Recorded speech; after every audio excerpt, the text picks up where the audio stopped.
যাও, তোমাকে নাচতে হবে না, যাও, তোমার দ্বারা কিচ্ছু হবে না, কিচ্ছু না। মিথ্যে আশা করেছিলি তোমার ওপর।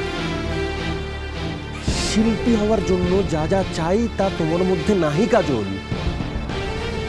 দৈবাত বংশক্রমে তোমার ভেতর শুধু নাচের গুণ রয়েছে, ব্যাস, আর কিচ্ছু নাহি। তুমি শিল্পী হতে চাও না, যথার্থ শিল্পী হতে চাও না।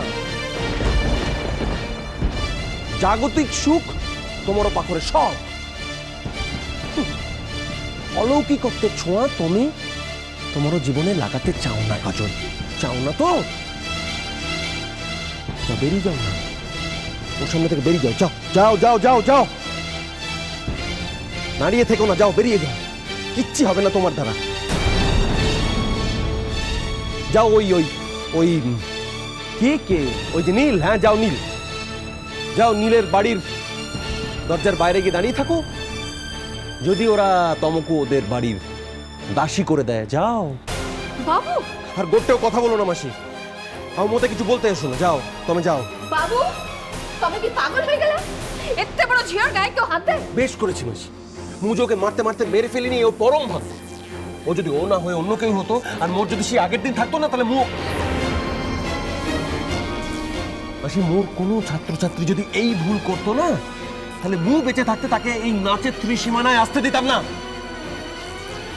মাসি তুমি কেন বুঝি পারছি না, ওর এখানে মন নাই, মন দিতে পারছে না। ওর তো না, এখানে মন নাই, ও নাচে মন নাই, ও নীলের কথা ভাবছে। হ্যাঁ, নীলের কথা ভাবছে তো।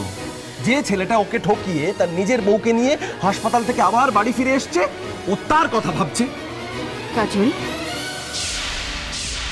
এমনিতে গোটে মানুষকে তুই গুরু হিসেবে পেয়েছিস, এমনিতে গোটে মানুষের সন্তান হয়ে তুই জন্মেছিস, পৃথিবীর আলো দেখতে পেয়েছিস।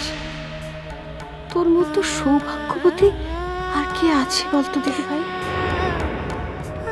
এই সব কিছু না ভেবে সারা জীবন তুই কত দুঃখ পেলি, কত কষ্ট পেলি, শুধু সেটা ভেবে চলেছিস। আর তুই যে পেয়েছিস,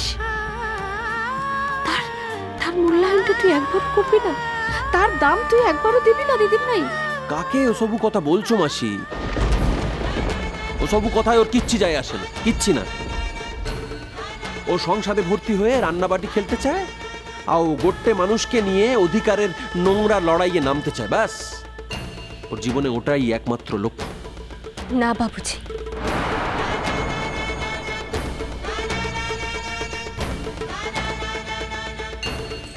তুমি মাতে ভুল বুঝছো। অধিকারের এই নোংরা লড়াইতে তুমি আমাকে জোর করে নামাতে চেয়েছিলে। ও কিন্তু নীলের বাহাঘরতে যেতে চাইনি বাবুজি,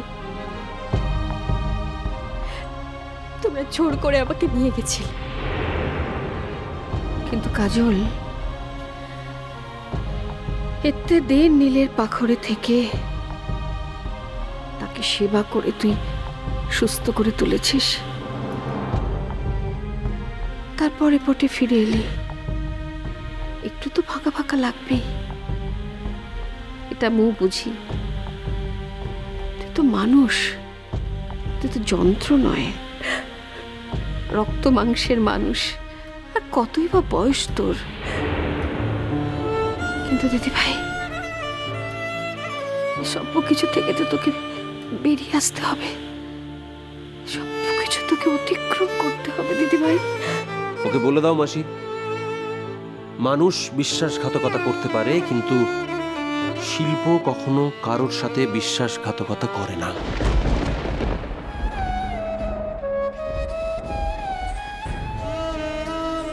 বাবুজি,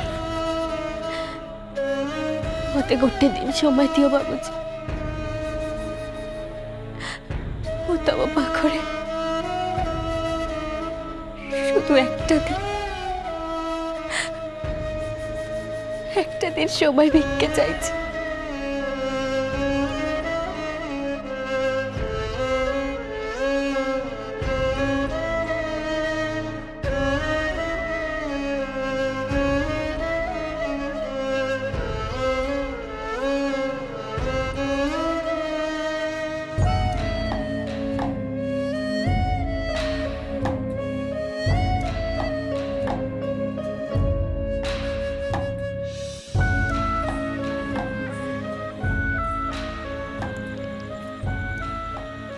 বাবুজি,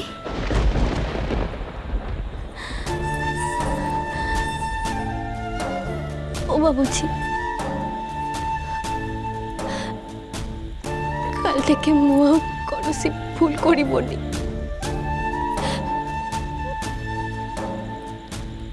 মোর মায়ের নামে শপথ করে কହୁছি, কাল থেকে আর কৌଣସି ভুল করিবনি।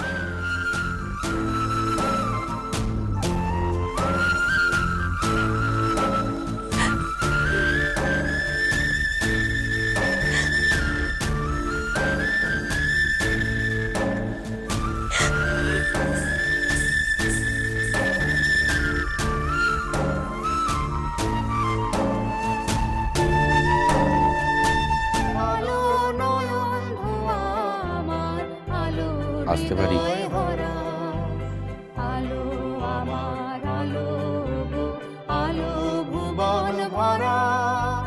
আসবো।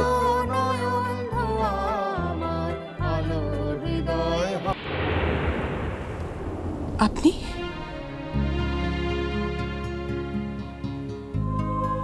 এসে অপরাধ করলাম।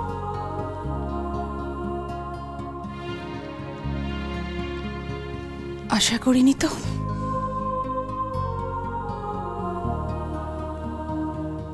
শরীর খারাপ হয়েছে, এই কথাটা আমায় ফোন করে জানানো হয়নি কেন?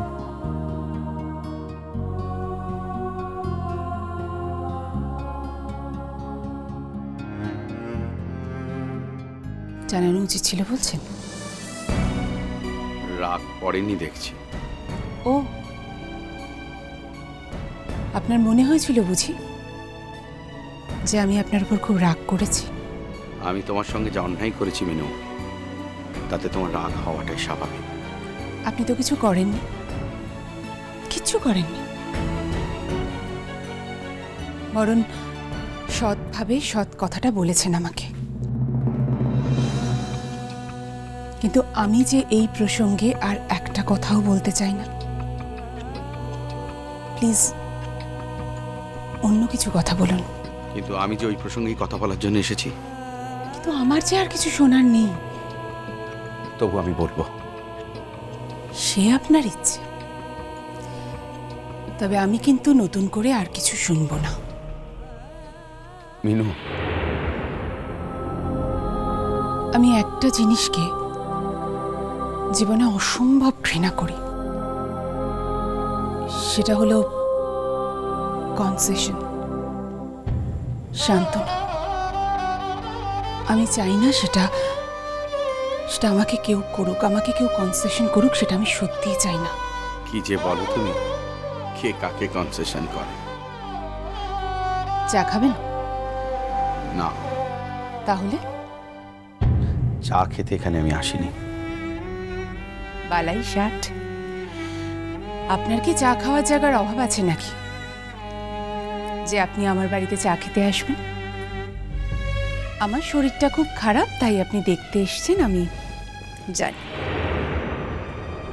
আমি তোমাকে দেখতেও আসিনি, সঙ্গে করে বাড়ি নিয়ে যেতে এসেছি।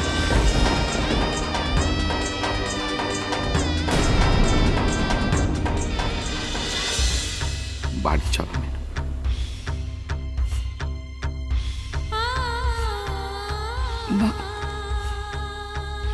বাড়ি?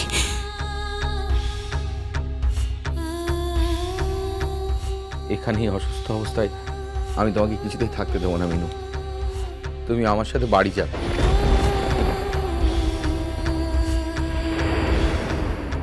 এখন থেকে তুমি বড় দিদিমণি তোমার ছাত্রছাত্রীদের কাছে, আমার কাছে নাও।